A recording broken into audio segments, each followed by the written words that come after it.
dans un mois, commenceront les JMJ, un événement qui s'adresse aux jeunes, en particulier catholiques, mais aussi aux jeunes tout court, et qui est un grand rassemblement autour du pape qui a lieu tous les 2 ou 3 ans en Europe ou dans d'autres continents, et que cette année, justement, se déroulera à Lisbonne. Et pour en parler, ce soir, je reçois Victor Bernard. Bonsoir. Bonsoir.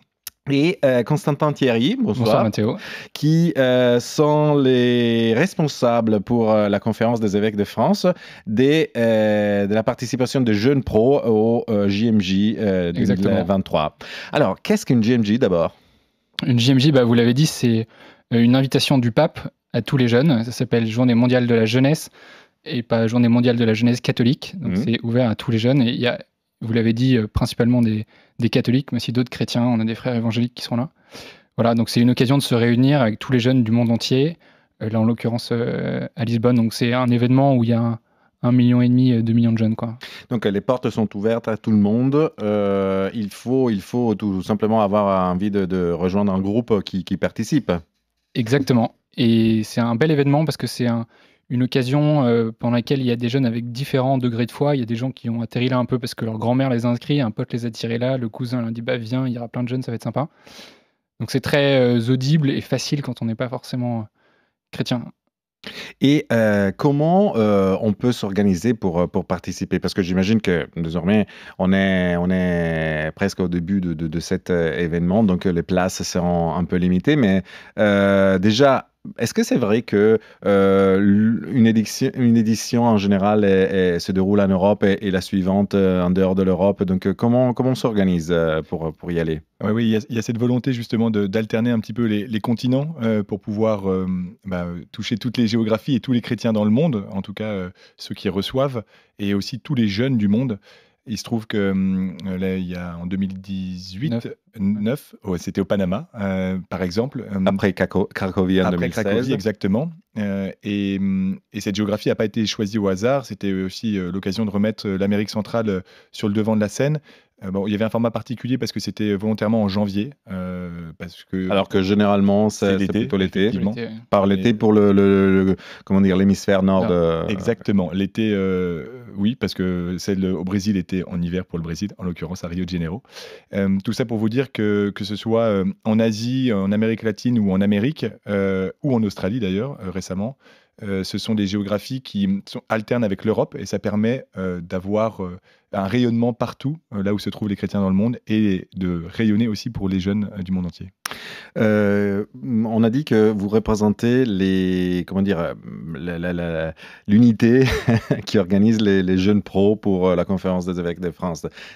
Qui peut être considéré un jeune pro qui participe au JMJ? Ça a été un long sujet de débat chez nous, puisqu'on avait à cœur d'inclure tout le monde, si on peut dire.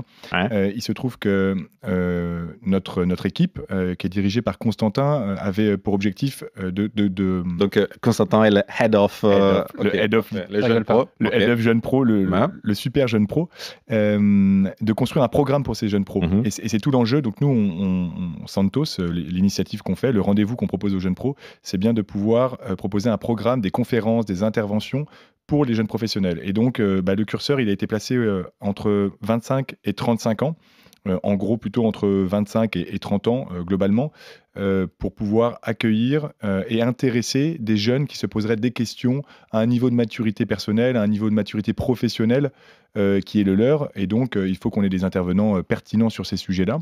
Ça va des thématiques de l'écologie, on a des sujets aussi sur la théologie du corps, on a des sujets financiers, économiques, politiques également. Donc voilà, on brasse à peu près tout un maillage de thématiques qui aujourd'hui font partie des sujets d'intérêt. Oui, mais parce que en fait, on pourrait s'imaginer qu'étant un rassemblement de jeunes chrétiens, ou en tout cas dans lesquels il y a un pape, donc on parlera quand même à un moment de Jésus. On pourrait s'imaginer que c'est des moments de prière. Non, c'est pas que ça en réalité. Non, c'est ce qui nous rassemble aujourd'hui pour les jeunes pros, et c'était aussi le désir de l'équipe de travailler là-dessus. C'est que oui, on répond à l'invitation du pape, Oui, c'est le Christ qui nous rassemble à Lisbonne. En tout cas, on y va aussi pour ça. Pour la plupart, si on peut dire. Pour certains, c'est le début d'une rencontre. Mais effectivement, on s'adresse bien à des jeunes professionnels sur des sujets qui sont pas forcément uniquement religieux. Et comment se déroule une journée type ce que j'allais vous proposer, des JMJ une journée type de JMJ, là je parle plus particulièrement de la semaine, donc on est tous ensemble à Lisbonne avec le pape. En général, d'ailleurs, plusieurs diocèses européennes envoient leurs jeunes, disons, la semaine d'avant. Exactement. Déjà. Les JMJ généralement se déroulent sur 2 semaines, une semaine pendant laquelle tous les groupes sont en route et vont vivre un temps généralement dans d'autres diocèses. Ça correspond à un département en gros, un peu partout. Oui, le diocèse c'est une administration de l'Église qui est l'équivalent d'un département en France. Au moins en France, oui. Donc tout le monde va vivre des temps la première semaine un peu partout au Portugal et puis la deuxième semaine, tout le monde se retrouve à Lisbonne, dans un rayon de 60 km de Lisbonne, parce qu'on ne peut pas loger 1 million de personnes en plus dans Lisbonne comme ça, mais tout le monde se retrouve autour de Lisbonne. Et donc là, une journée type, c'est...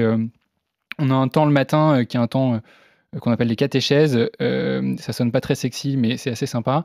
C'est un évêque qui va faire réfléchir les jeunes sur un sujet donné. Et là, cette année, ça va être pas mal autour de ce qu'on appelle le synode. C'est comment on réfléchit ensemble comme Église, comment on fait évoluer l'Église. Le pape, il y a désormais quelques années, a lancé le synode sur la synodalité, c'est-à-dire la façon où les chrétiens décident les questions qui les concernent, pour faire court. Et donc, vous parlerez de ça. Exactement. Donc, il y a un premier temps de réflexion partagé entre les évêques et les jeunes, suivi d'une messe, parce que c'est quand même un truc qu'on fait régulièrement. Et puis ensuite, l'après-midi, vous avez... Dans Lisbonne, 90 lieux avec plus de 500 propositions. Ça va du concert... aux ateliers, j'imagine. Aux ateliers, au spectacle. Du bénévolat aussi. Ouais. Il y a pas mal de groupes, notamment, qui partent avec des personnes handicapées. C'est très, très beau. Il y a une joie un peu particulière dans le fait d'accompagner des groupes comme ça. Donc, 90 lieux avec plus de 500 propositions.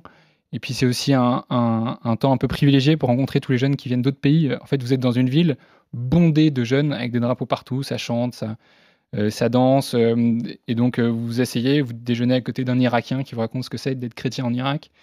Vous poursuivez, puis vous allez vous prendre une binge devant Santos, le lieu des avec modération, naturellement. C'est aussi, sans alcool. C'est aussi un moment de rencontre et de fraternité. On ne fait pas que prier au JMJ. Enfin, c'est un bon moment assez festif, quoi. Donc voilà, catéchèse le matin et puis un programme plus souple l'après-midi. Vous pouvez aussi bien aller visiter un monument qu'aller à une conférence. Oui, on est un peu libre de découvrir un petit peu aussi la ville. On termine en fait la semaine avec un temps commun avec le 1,5 million ou les 2 millions de jeunes qui seront sur place, avec le pape. Donc on converge tous vers un lieu, le Campo da Graça, où on vit une veillée ensemble avec le pape. C'est-à-dire qu'on commence le samedi, j'imagine. Le samedi matin, parce que 1,5 million de personnes, ça fait un peu de monde à faire entrer. Et donc on vit ce temps un peu privilégié le soir sur cet énorme parc avec le pape. On dort sur place, mais ça se passe bien à la Belle Étoile. Et le lendemain, on vit la messe de clôture des JMJ avec le pape. Et là, tout le monde commence à repartir tranquillement. Et on annonce la prochaine édition. Exactement. C'est un peu comme les Jeux Olympiques. Exactement. Il n'y a pas de flamme. La flamme, elle est dans les cœurs des gens. Mais exactement, le pape annonce à ce moment-là où va se faire la prochaine édition des JMJ. Donc là, en dehors d'Europe. Combien de jeunes pros participeront depuis la France? Est-ce que vous avez quelques chiffres ou... Oui, on a quelques chiffres. Alors, on n'a pas des chiffres d'inscrits, puisque nous, on fait partie des fameuses propositions que présentait Constantin. Donc, on est une de ces propositions qui est adressée aux jeunes professionnels francophones. Il se trouve qu'on a identifié à peu près 40 à 50 000, même 50 à 60 000 jeunes professionnels, c'est-à-dire qui répondent aux critères qu'on a établis d'âge. C'est à peu près la seule discrimination qu'on peut faire. 40 à 5, il y aura 40 000 Français au JMJ.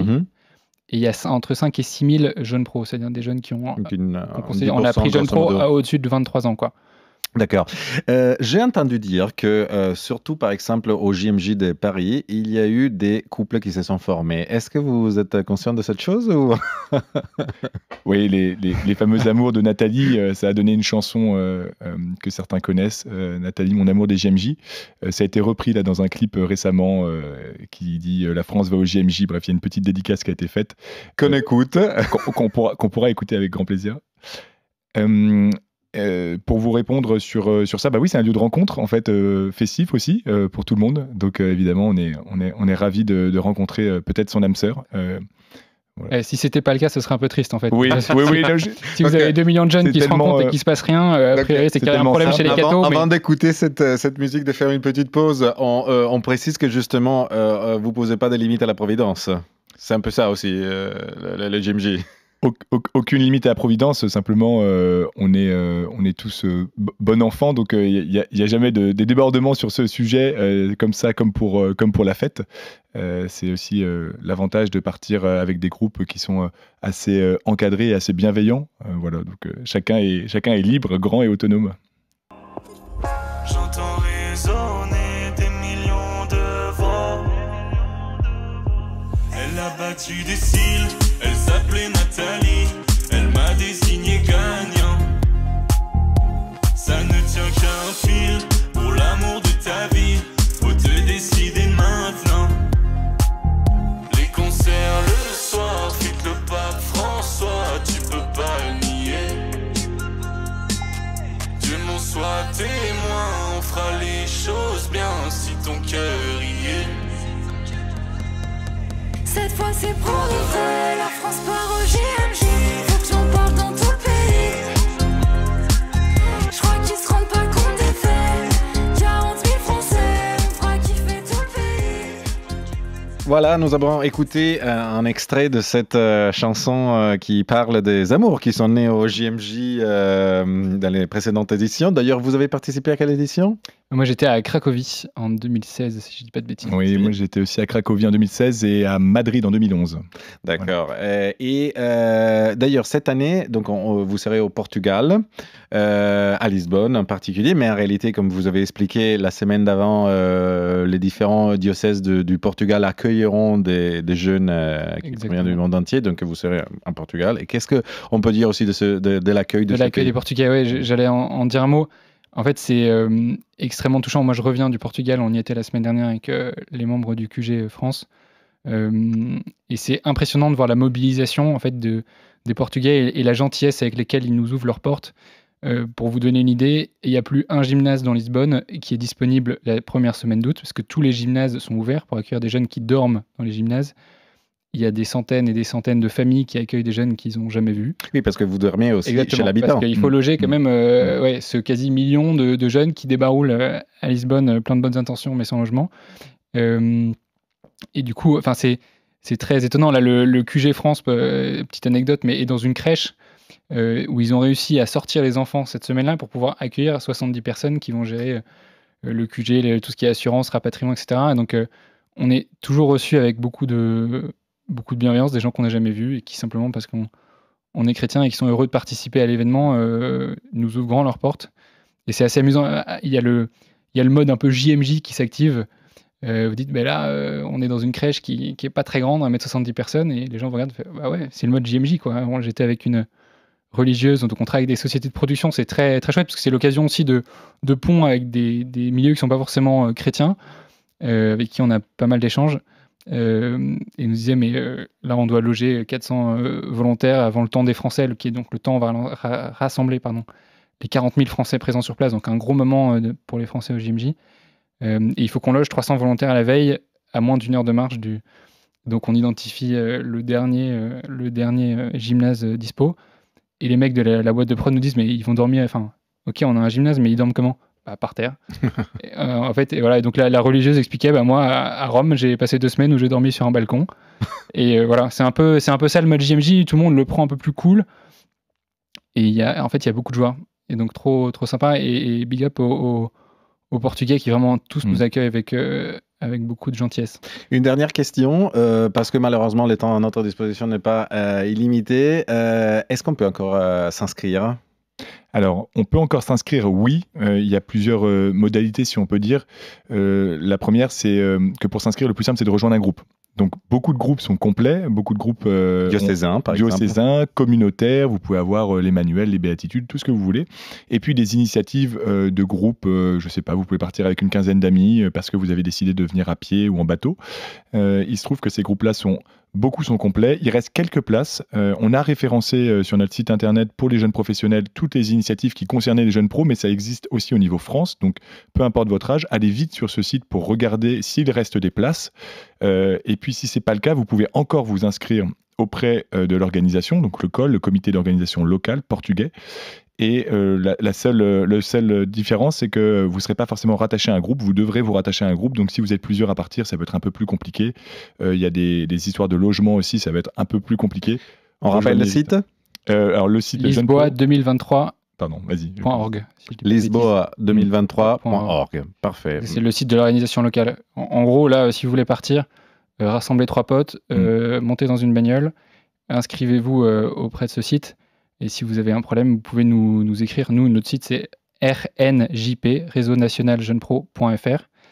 Il y a un mail avec des contacts. Si vous avez des questions, n'hésitez pas. On sera heureux d'y répondre. Je vous remercie Victor Bernard et Constantin Thierry. Je rappelle que vous êtes les responsables pour la conférence des évêques des jeunes pros qui participeront au JMJ, aux Journées mondiales de la jeunesse, à partir du 1er août 2023. Et vous êtes aussi les derniers invités de cette saison. Donc je vous remercie. Je remercie tous les auditeurs qui nous ont suivis tout au long de cette année. Et je vous donne rendez-vous à la fin de l'été, même si pendant l'été, les rediffs de l'Église d'aujourd'hui continueront. Donc vous serez toujours en bonne compagnie. D'ailleurs, aussi au JMJ, vous pouvez toutes les réécouter. Bien sûr. Merci, on fera de la pub. Merci, Mathéo. Merci beaucoup. Ciao. Bonne journée. Au revoir.